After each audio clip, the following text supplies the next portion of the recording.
Introducing Zach Davis and Josh Anderson with the SoundMoney Podcast.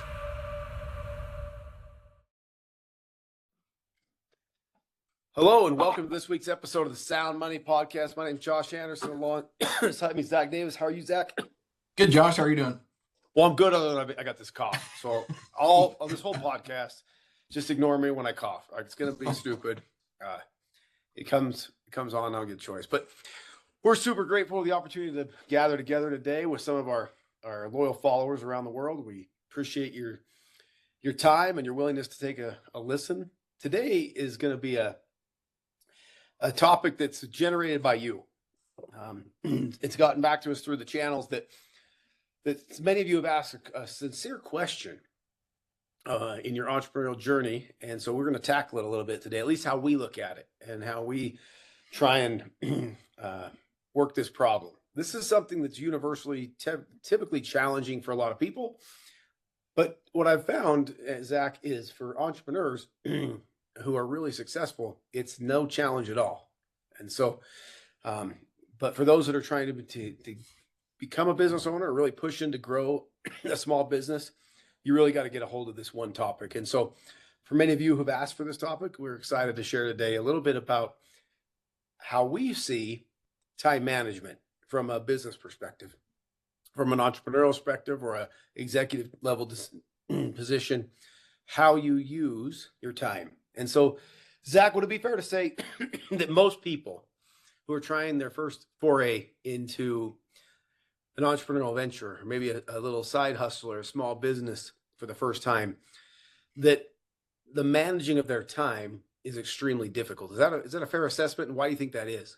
Yeah, I would say it's probably one of the biggest challenges of someone going from working for somebody else to working on their own. Because if you think about it from the time that you can walk, crawl, somebody else is telling you where to be and what to do. And then you grow up in a school system where you have class from this hour to this hour, you eat lunch at this hour, you go to recess at this hour, then you go home at this hour. And then maybe at home there's like some free time, you can do whatever you want, make choices. But usually it's like you can only watch TV this amount of time, you got to do your chores, then you go to bed at this time. And so it's usually in most families, it's a pretty structured environment, right? I get there's cases outside of that where it's just free for all. But then you get a job, and now you have a manager or a boss or a supervisor or somebody else usually lining out a list of tasks that you need to accomplish in this time period, whether it's here's what we're doing for the year, and now it's broke down into here's our goals for the quarter, here's our goals for the month, and then here's our weekly, and then daily it's chunked down to these are the things that you've got to get done. And so most people really grow up in an environment where their time is managed for them. And what little free time they do have, that word free is what usually gets people in trouble. Because they're like, nobody else is telling me what to do right now. I'm going to do whatever I want.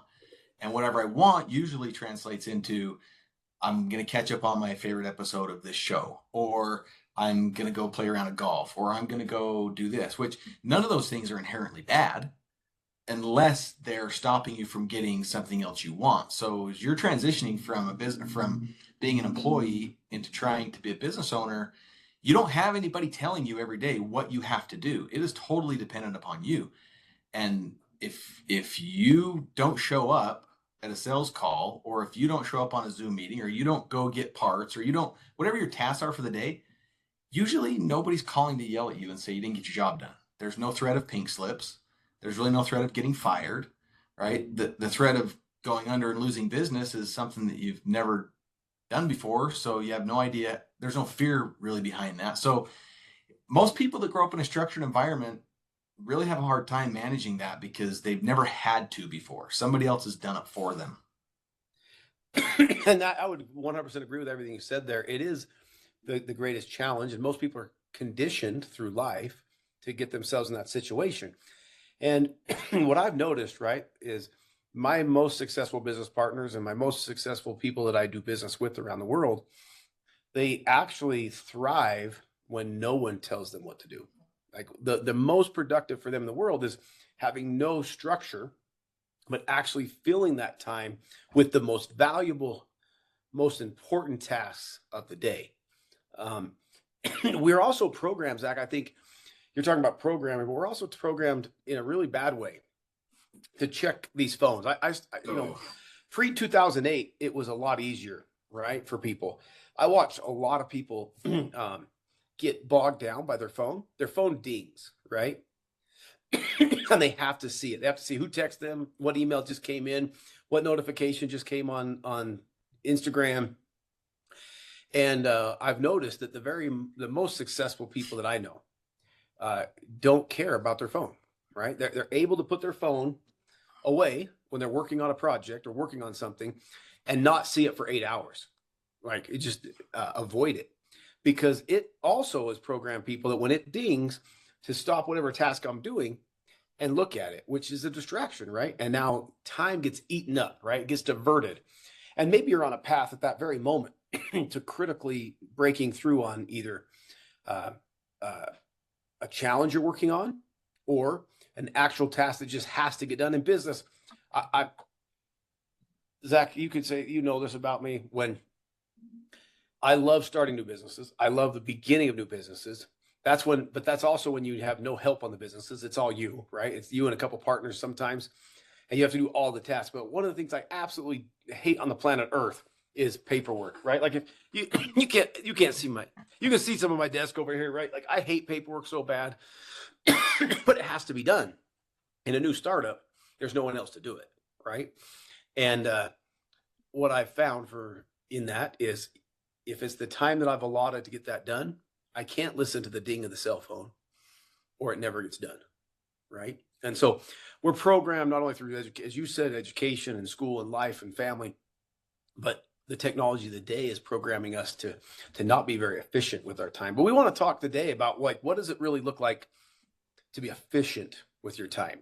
What does that path look like? And what we really want to do is people to take some notes and say, hey, I'm going to try that, right? A couple key things that they could take away today, that maybe how ourselves and some of our partners and other people around the world we do business with, how they allocate their time.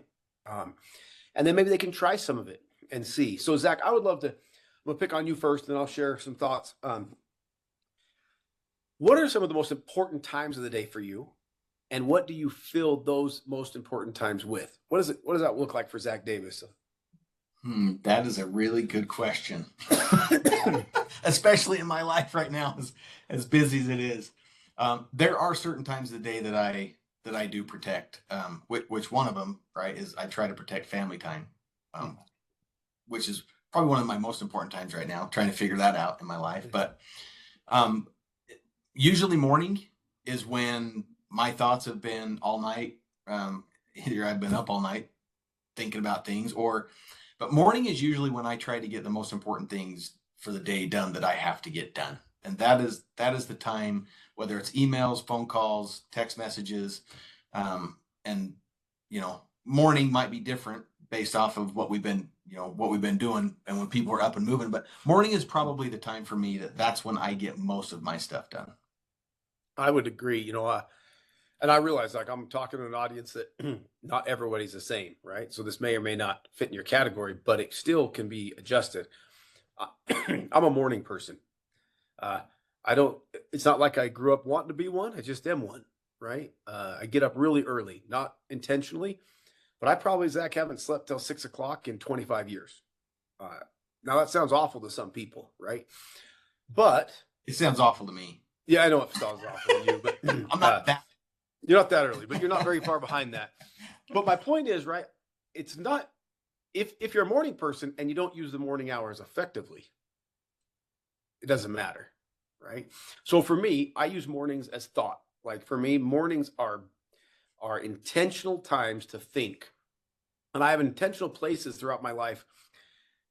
I don't want people to misinterpret this, that it's somehow gross or disturbing, but for my whole business life, I get up and I get in the shower before 6 a.m., usually about 5:15. I think very best in the shower. I don't know why that is for me. And then as long as I carry that over, and as I get ready for the day, I actually take time to meditate, not meditating on but to really think and ponder on the business tasks that I've got to do that day. And it's quiet that time in the morning. It's not quiet at my house. I got 5 boys that are all morning people, but it's quiet enough that I can go think. I don't have, the phone doesn't ring that early. Nobody's calling. Well, I take that back. My business partners around the world that are morning people too call me that early. But that's a really sacred time for me, mornings. But you hit it on the head, Zach. Even if you're not a morning person, if you're getting up by 7:30, and you use the morning effectively, there is time in that morning that nobody is going to bug you, that you can really think about business problems or challenges or solutions. You can work on your side hustle. You can make plans for the day. For some people, that is an effective time to answer emails or to reply back to people. But I just would tell all entrepreneurs, don't waste the morning. The morning is valuable, critical time. Now, I'm pretty lazy. By 4 p.m, guess what? My brain isn't thinking about business anymore, right? Most days in the summer, you can find me on a golf course by that time or on a motorcycle, but my brain's fried by 2, 3 p.m. I've thought too much about business since 5 a.m. Now, other people are night owls.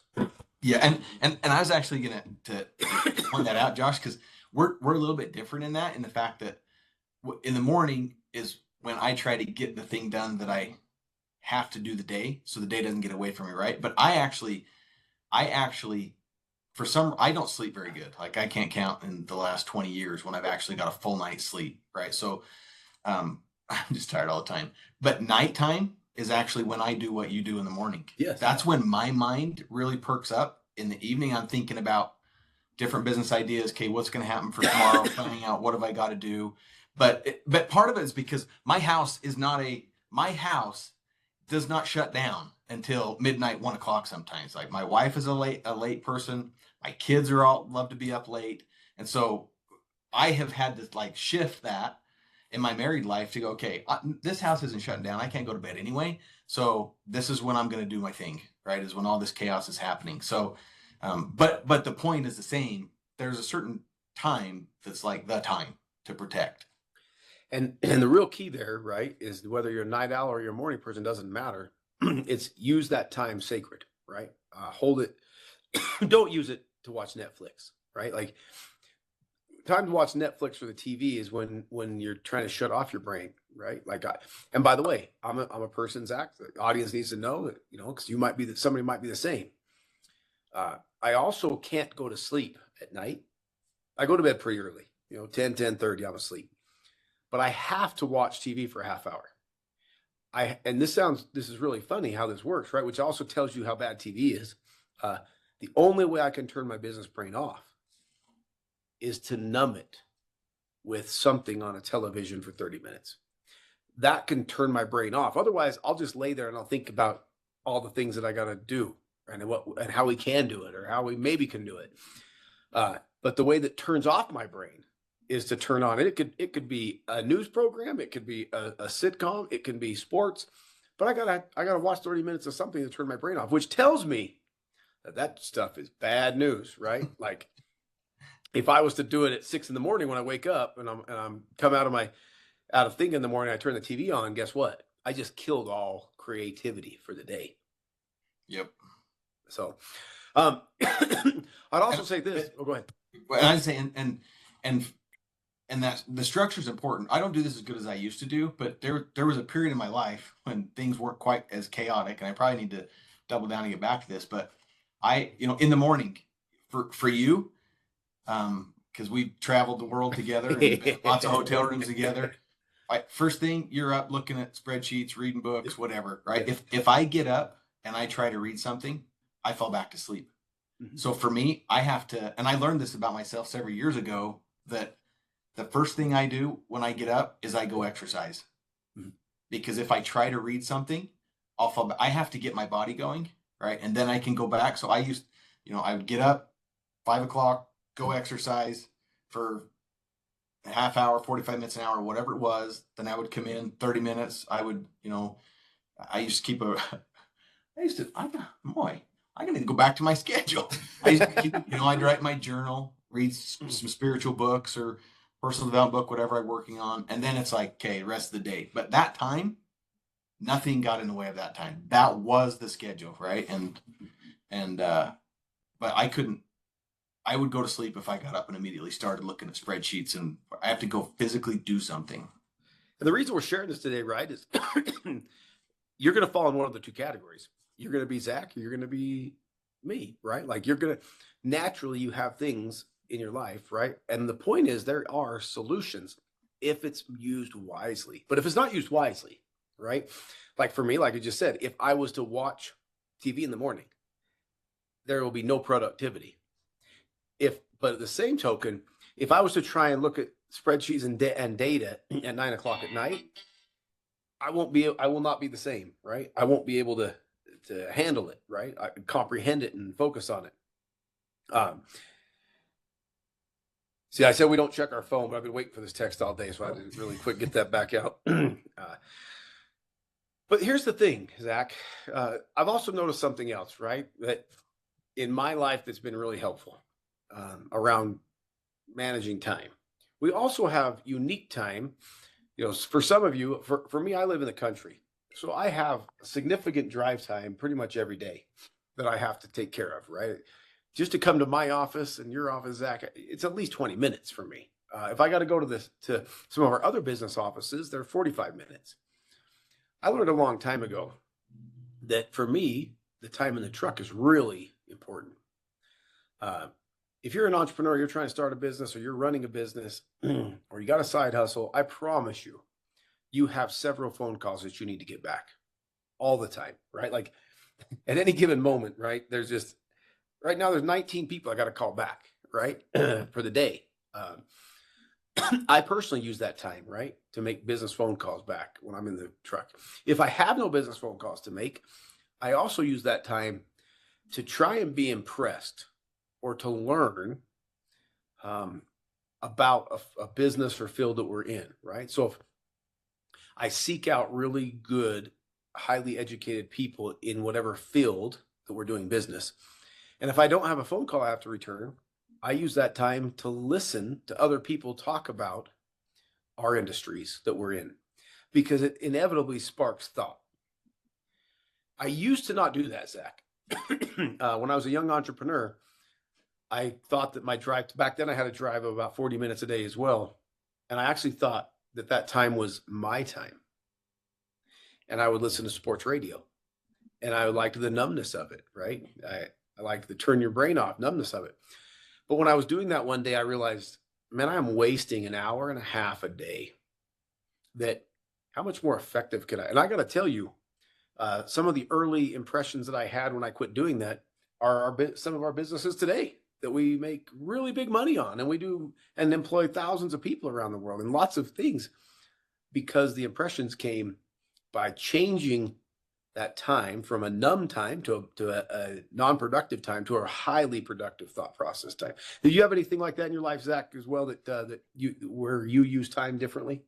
Yeah, so same thing for me. I don't listen to much music in the truck. I'm either listening to a podcast or some type of something like that, right? But so years ago, somebody asked me, I don't do it anymore. My kids do it, but I found other things to replace it. But I used to mow my own grass, and people are like, "Why do you mow your own grass? Like, why just pay someone to mow your grass? That's a waste of your time. You're way too busy." But that was an hour, at least once or twice a week. That job had to get done, right? And so I assigned myself to be the lawnmower, because while I was on the lawnmower for an hour, nobody can bug me.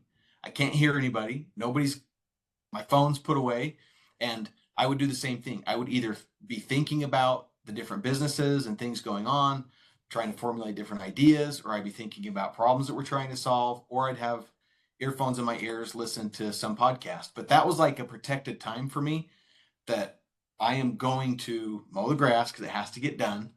And that is my time when I'm going to listen to those things. Because my drive time is like, I'm from where we're sitting today, it's 5 minutes for me to the house, right? So I don't have a lot of time in the truck anymore, uninterrupted, going long places. So that's what I used to do. Now my kids mow the grass, but now I don't let my kids swath all the hay, right? I go cut some of the hay, because it's a couple hours that I get to get in the swather, and nobody's bugging me. The job's got to get done, and I can just think, right, and listen. But it's that that time that nobody can bug me. So I also learned a valuable lesson at age about 22, Zach, that I'm forever grateful for. One of my mentors at that time shared with me. He said, at the time, I had a business, a cabinet business, and had 25 employees at that time, maybe, and I was also teaching high school, and then around that, I also had this home-based business that I was sharing, right? And at that time, right, I can remember telling this mentor, "Hey, I got no time for this home-based business. I'm going to the cabinet shop at 5 a.m. I'm then leaving and going to the school at 7:30. Then I'm going back to the cabinet shop at 4, and then I'm headed home usually about 8, and then do it all the next day." And he said, and he broke down for me. He said, "Well, do you think that this side hustle business could make you significant income?" I said, and I had been in it for about a year, and I said, "Yeah, it could make me significant income." He said, "If it could make you significant income, could it replace being a teacher?" I remember saying, "Yeah, well, it's already making as much money as I make as a teaching. And then that's with like an hour or so a week that I'm putting in." And he said, "Well, that seems really dumb, Josh, that you would allocate 8 hours a day to something that that something else that you're allocating 1 hour a week to actually makes as much money." He said, that seems foolish." And he gave me a challenge. He said, "Could you carve out an extra hour a day?" And I really had to think about it. Like, where was I going to fit this extra hour a day? And he said, "I'll make you a promise. If the thing that's paying you the most per hour and you're working on the least, I'll give you a promise. If you would go put an hour a day into it, what could it become?" So I said, "Okay, I'm going to do it for 90 days. And I carved out an hour a day. That hour happened to actually be the hour I carved out was between around 8:30 at night until 9:30. But I had to really think about it and go, now if I'm only going to carve out an hour a day, that's all I got. How I got to do the most effective activities during that hour." And I can remember him telling me, his name was Chuck. Chuck said, "What you can't do is," and you got to remember, this is 2001. Email's pretty new, and all you can't be things. scrolling on your Palm Pilot. There was no, yeah, this is free. Dell computers had just come out, for crying out loud, right? The first, laptops. But he said, "What you can't do, Josh, is sit down and plan for a half hour what you're going to do for the next half hour. You got to use it." So in that business, it was sales calls, and I needed to make sales calls, and I needed to help train other salespeople. And he said, "Man, you got to break up that hour. If that's the only hour you got to make it highly effective." And I can remember sitting down and going, "Okay, I'm going to use it in these 15-minute blocks." And if I use these 15-minute blocks of sales calls and training calls with other salespeople, I can touch base with 5 people a day minimum. Zach, that changed my whole life. Meaning, I learned how to use an hour and get the most effective use out of an hour. Within 3 months, I was making $250,000 a month, but because of that model. And I go, forever into the future, it's not how much time you can set aside. You don't have to set aside sometimes 8 hours. You got to set aside the time that you have, and then make that time that you do have the most effective use of your time.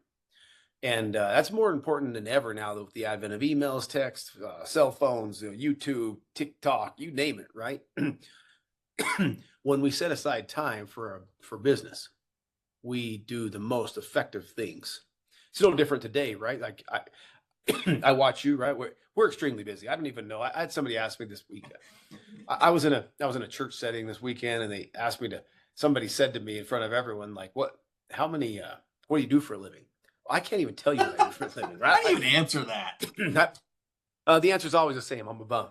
Like that's, but the real reality is, right? Then somebody said, "Well, what do you really do?" I said, "Well, I start businesses. That's what I do." And the follow-up question was, because they were blown away, says, "How many businesses have you started?" And my wife laughed and said, and she answered and said, "Well, somewhere around 60. Like, I don't know. But because of that, your time is extremely valuable. But I've watched you for 20 years almost now, segment up parts of your day for different tasks. And when it's time to do a business task, do you let anything get in your way? No, I can't. I can't.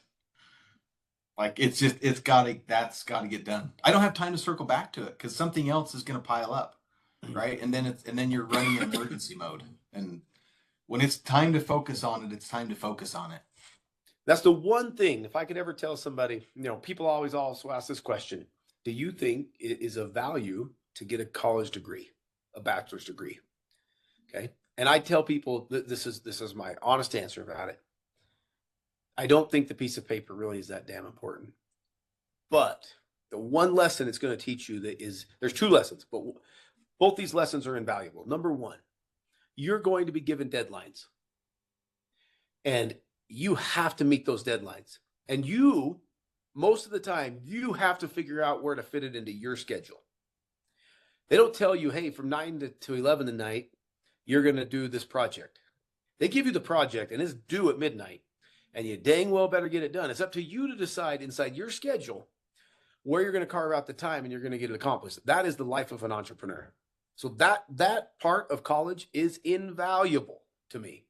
And I want everyone to do that. I want that for them.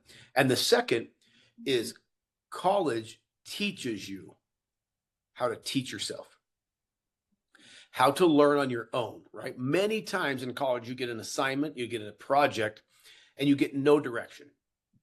Write a paper on this, study this, and be able to explain it to 30 other people. And you have to go out and learn how to learn, right? And for me, those are the two benefits of college, right? Because as an entrepreneur, you got to learn how to learn. I'm in the process of learning something right now about a space that I've never known about, Zach, like not even remotely close. And I'm pouring myself into it because I know how to learn.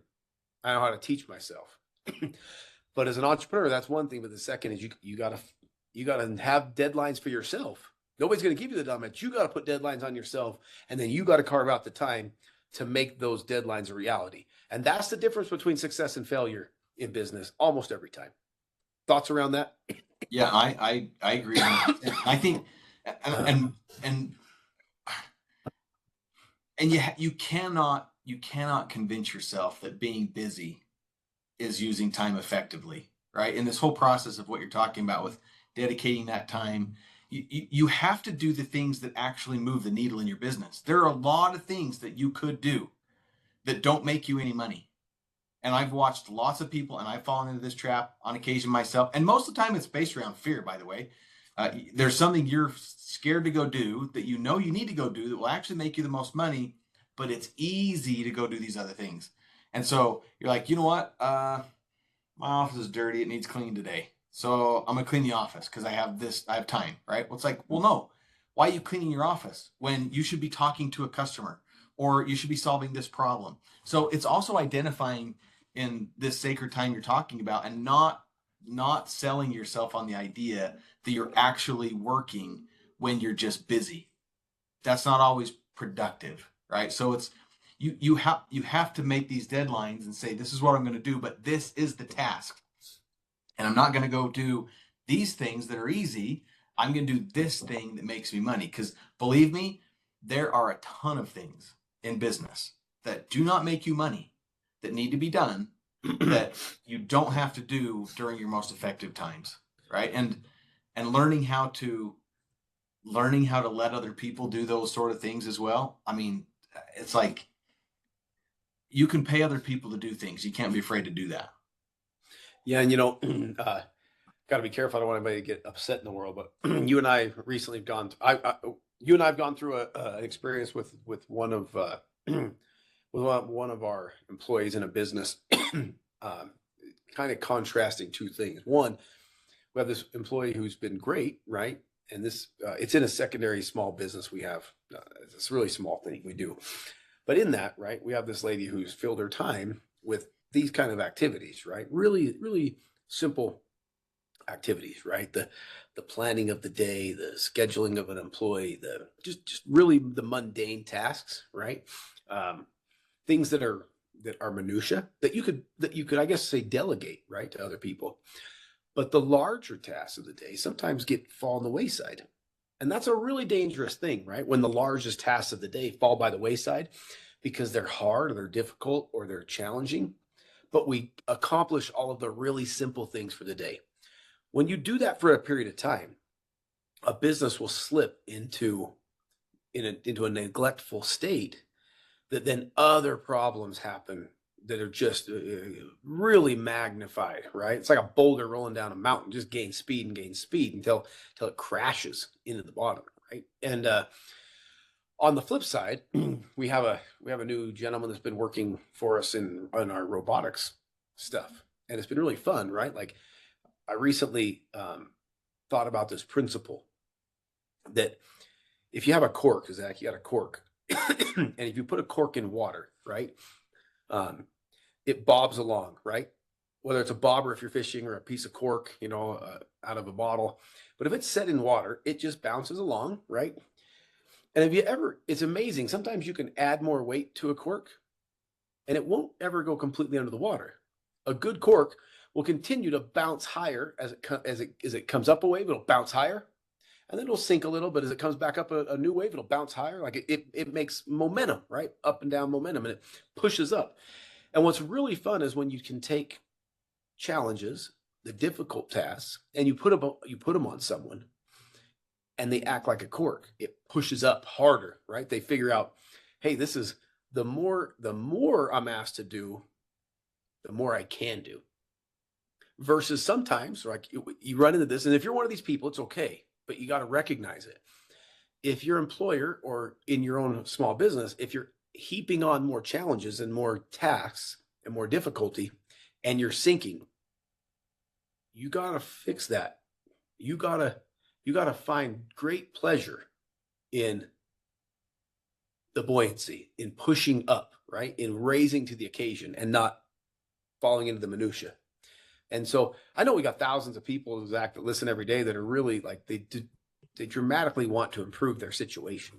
They want to do these things, right? And so I'm going to give you the chance to share kind of some last thoughts on best way that these people can do that using their time more wisely. Well, I think number one is you have to have a clear vision of what you want. And with that vision, you have to have clear goals inside of that. If this is what you want to accomplish, then what are the goals, the micro goals that are going to get you to this goal? And then what is your plan of attack to get these things accomplished? What is your daily mode of operation, the non-negotiables that you're going to say, this is what I'm going to do to move my business along? And then as part of that, I think you have to get really good. And this is really hard for me, and it's really hard for some personalities. Some people, it doesn't bother them. It is really hard for me to say no. And you have to start learning how to say no to things. And sometimes you have to learn how to say no to yourself, right? When it's like your favorite episode of whatever's on, or the ball game, or what you want to go do that thing, but you have to tell yourself no, because this is my non-negotiable that I said I was going to do today to get done to advance my business. And you can fill up all of your time with all of the other requests from all of the other people in your life. Can you do this for me? Can you go grab this? Can you this? Prime example. in the youth group that I run, I have some boys were getting together tonight to do a big party, right? And so they've made some assignments. Well, my son is in that youth group. Well, one of the assignments that he was given by one of these young youth leaders was to get milk, right? They need milk for the activity tonight. Well, I get a text message from him up on the ski hill that says, "Hey, Austin asked me to go get milk. I don't have time. Can you get it?" I don't have time either. And I'm not the one that's supposed to be doing this, right? So a lot of people would be like, okay, I'll just stop at the store real fast and I'll just grab this deal. But two principles at play. Number one, I don't have time either. And if I did everything these little things that everybody asked me to do all day long, I would never get my non-negotiables done. And then the second thing is he needs to learn how to manage his time, right? So he's like, I don't have time. I'm like, well, the store's open till late. Figure it out. Go. Well, guess what? He figured it out. And I didn't go get the milk. So, you have to prioritize what's important, what is in line with your goals, and then decide, are you going to say yes, or are you going to say no to everybody else's emergency? Because it's always an emergency, right? And most of the time, It's a lack of time management principles on somebody else's side that creates an emergency for you, right? Your lack of planning doesn't constitute a personal emergency for me, is a saying that I use all the time with people. I'm sorry you didn't plan, and so you can't just dump this on me because I have non-negotiables. So have a vision where you want to go, set the goals, and then put your plan together, how you're going to accomplish it, and what are your most important things that you're going to do to get there. Make a non-negotiable, learn to say no, and then do those things, and you'll get where you want to be. That's really oversimplified. That is so high awesome. level. But that's what it is, right? As you were saying that, there's a saying that often goes through my head that procrastination is the thief of opportunity. In my world, I love opportunity. Like that's the thing that gets me most excited in the world is just opportunity, right? Recognizing that there's opportunities out there for each one of us to take advantage of, and one man or one woman takes advantage of it, and one man or one woman doesn't take advantage of it, right? The saying goes that opportunity waits for no man, right? Here today, gone tomorrow. And so if I could close on anything, it's do not procrastinate. To go along with what you just said, do not procrastinate. The non-negotiables, the things that matter most. If you really want to accomplish something, if you're really trying to accomplish something, don't allow anything to get in the way of it. And don't say, I can do that tomorrow, right? The other thing is never put off tomorrow what can be done today. And I live my life by this principle, right? Like if there's a challenge or a difficulty or something, just get it done today. There's the best time to tackle anything is right this very minute. And so in our closing today of the podcast, Zach, I just say that, right? That add my witness to everything you just shared with don't procrastinate. You set aside the time, you make it a reality, and then don't let anything get in the way. Because at the end of the day, if you really want what you think you want, you will not waste a moment. I also have one of my sons in our faith, right? We serve 2-year missions, and Zach's daughter's getting ready to leave on a mission. She's getting ready to go to New York for a couple of years and won't see her. And my third son's getting ready to go to the Dominican Republic for a couple of years. Had this conversation with him just a few nights ago that he's got about 730 days, not 740, not 650, 730 days to accomplish those tasks. And we probably shouldn't waste one day. Really think about it, probably shouldn't waste 1 hour, right? And if you're a business owner, I promise you, someone else is sprinting after your dream too. Probably shouldn't waste a day. Probably shouldn't waste an hour. And those that succeed don't.